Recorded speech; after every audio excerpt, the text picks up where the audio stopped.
دیکھو پاکستانیوں، یہ اپنا ایمان مضبوط کرو، یاد رکھو اللہ کے ہاتھ میں زندگی موت ہے، تم موت کا ٹائم ادھر ادھر نہیں کر سکتے، یہ خوف ختم کر دو موت کا۔ میں سچا ہوں، میں سچ کے لیے کھڑا ہوں گا، میں سچ کے لیے جان دے دوں گا، مجھے کوئی نہیں سچ سے ہٹا سکتا۔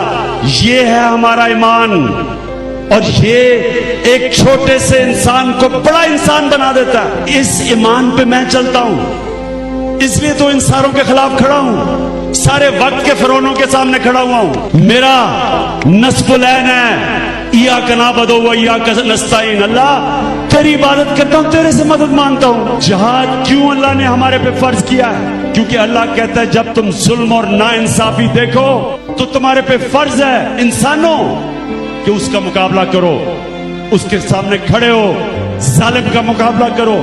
مجھے اللہ نے اتنا زیادہ دیا، میری ذمہ داری ہے کہ میں ان کے لیے کچھ کروں جن کو اللہ نے نہیں دیا۔